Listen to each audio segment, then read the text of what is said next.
Hello, welcome to the Wolverine Lifestyle Podcast, where personal growth meets deep thought and introspection.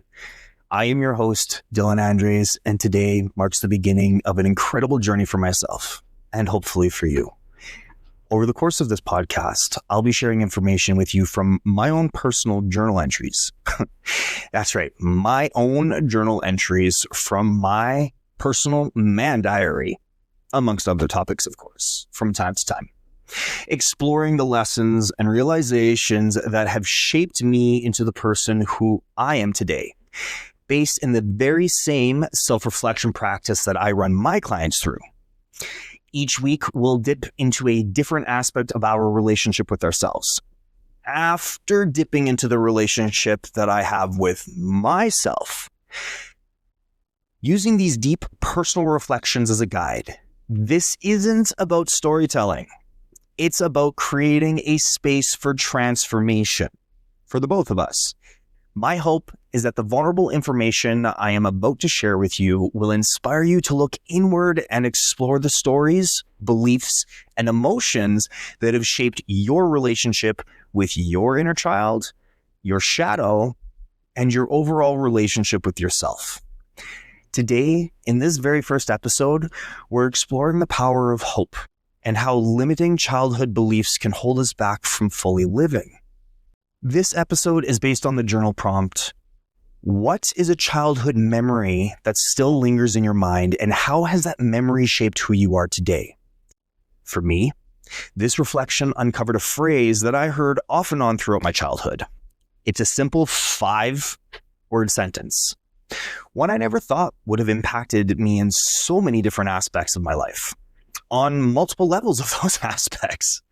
All right, are you ready for it? It's quite simple. Don't get your hopes up. That's it. Often, that statement was followed by something along the lines of, otherwise, a potential disappointment will feel like less of a further fall. Hopeful, right? This belief, while seemingly harmless, turned out to be quite a thief of joy and ambition. So let's unpack this together. What does it actually mean to get your hopes up? How do we rewrite the narratives we've carried for so long? And what does embracing hope look like in action? Well, let's get into it. Starting with the belief itself. Not get my hopes up. To not get my hopes up. It wasn't tied to a single moment, but rather a reoccurring sort of catchphrase when my parents or teachers or other adults said this phrase. I know now and understand that their heart was in the right place. They believed that they were trying to protect me from disappointment. But as a child, I didn't hear protection. I heard caution. And over time, caution turned into limitation. One of the earliest times I remember feeling the weight of this belief was when I was quite young. I was waiting for my dad to get home from working in the bush. He was always gone for a few weeks at a time, which as a 4-year-old felt like forever, of course.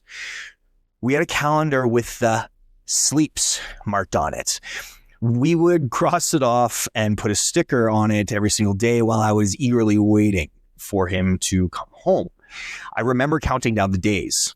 Only a few sleeps left to go, I'd say to my mom excitedly. And there was this one time, I remember my dad's schedule got adjusted. We thought he was supposed to be home right away, like within a few sleeps.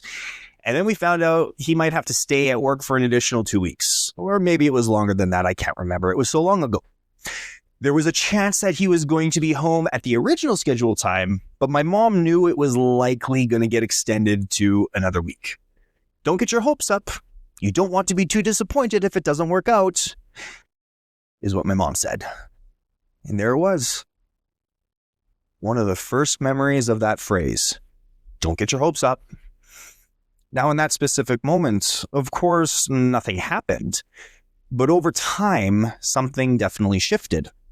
My excitement, which at one point felt so pure, became tinged with doubt.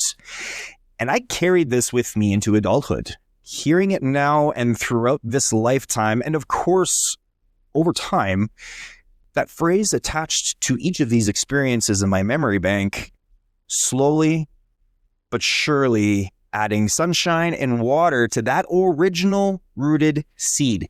That limiting belief finally took root and grew, where it quickly shaped my relationships, my career choices, my sense of self-worth, and the capacity I allowed myself to feel on each and every other emotion.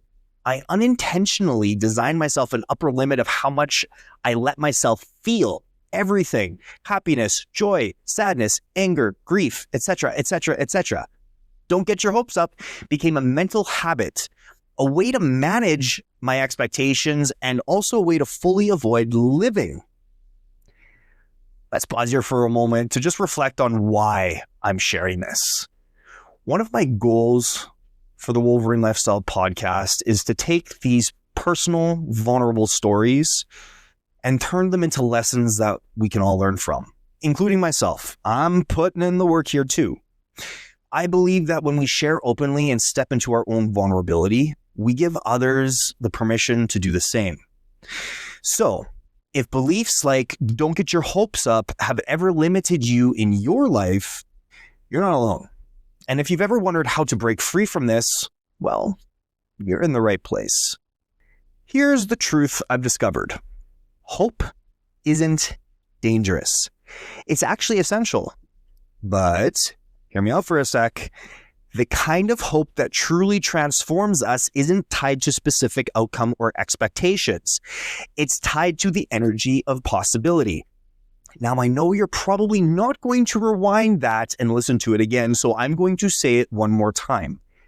The kind of hope that truly transforms us isn't tied to a specific outcome or expectation.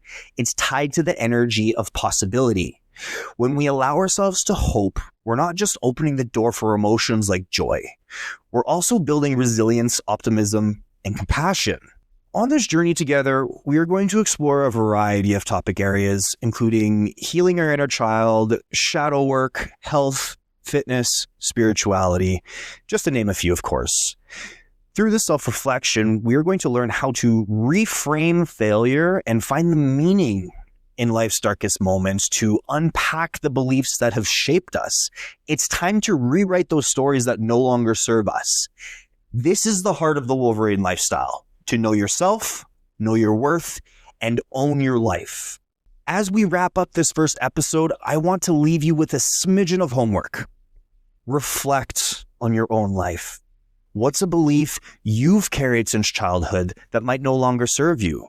Write about it, share it, or simply hold it to your heart and let it guide you towards a new perspective.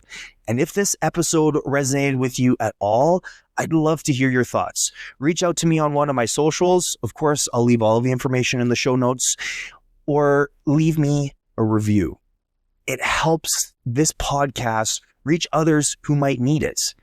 Until next time, please remember, hope isn't something to fear. It's something to embrace, because when we allow ourselves to hope, we unlock the strength to create a life beyond what we once believed possible.